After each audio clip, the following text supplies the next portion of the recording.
Ginto para sa Pilipinas. King of floor exercise. Ladies and gentlemen, our Olympic gold medalist.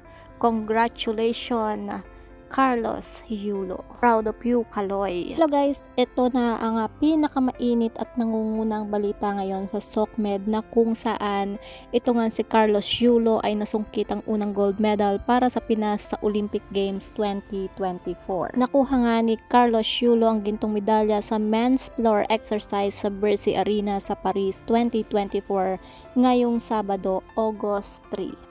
Ito nga guys ang unang gintong medalya ng Pilipinas sa Paris 2024 at sa artistic gymnastic.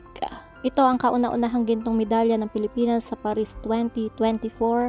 Ang una para sa isang lalaking atletang Pilipino, si Heidelin Diaz ang unang Pilipina at ang unang sa artistic gymnastic. Nabighani nga ni Yulo ang mga manonood at hurado sa kanyang pagtatanghal kung saan nakakuha siya ng kahanga-hangang score na 15.000. Ang walang kapantay na routine ni Yulo ay ipinakita ang kanyang natatanging kombinasyon ng mataas na mga pagtalon at mga pag-ikot.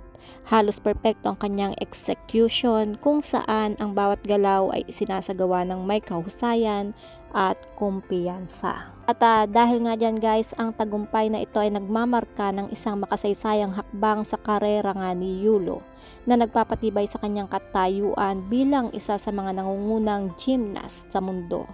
Nagkamit naman ng silver si Artem Delgopiat ng Israel na may score na 14.966 habang nakakuha ng bronze si Jack Charman ng Great Britain na may score na 14.933. Si Yulo ay mayroon pang vault apparatus sa linggo, August 4, kung saan susubukan niyang magwagi muli ng isa pang ginto para sa Pilipinas. Si Carlos Edriel Yulo ay isang tanyag na gymnast mula nga sa Pilipinas.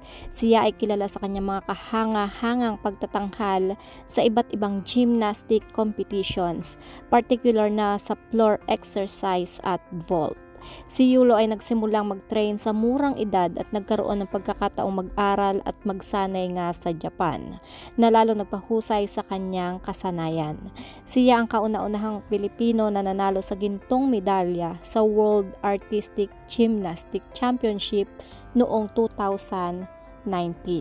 Goosebump, you made the Filipino proud and proved that a small dream could soar up high. History in the making. Congratulations again, Golden Boy Kaloy. At sa kanyang pag-uwi, may nag-aantay ng fully furnished 2-bedroom condo unit.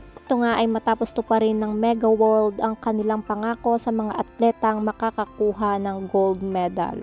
Nagkakahalaga ang condo unit ng 24 million pesos. Ilan pa nga daw sa mga matatanggap nitong si Carlos Yulo ay ang 10 million cash from National Sports Commission as per Republic Act 10699 or the National Athletes and Coaches Benefits and Incentives Act. The only Olympic gold medal of valor from the Philippine Sport Commission and a house and lot from the Philippine Olympic Committee. Sabi guys, no, sino nga ba dito ang mga naiyak? Itaas nyo ang inyong mga kamay. Naiyak nga ako guys, sa sobrang proud ako dito kay Kaloy. Ang isang nakakaiyak pa nga rito guys at nakakapanindig ng balahibo is yung ating pambansang awit nga, yung tinugtog dito sa France.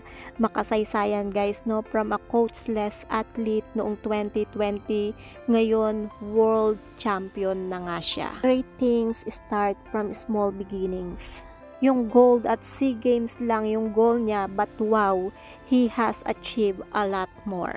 Anyway, champion na champion ka sa amin Kaloy, inspirasyon at hiyas ka ng nagdurusa nga nating bansa.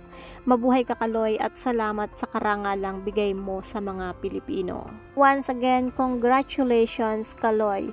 The whole nation is so proud of you. So that's it guys, sabay-sabay nating i-congratulate nga itong si Kaloy. Kung hindi pa kayo nakasubscribe sa aking YouTube channel, kindly hit the notification bell, like and share. Maraming salamat, ingat po ang lahat and God bless.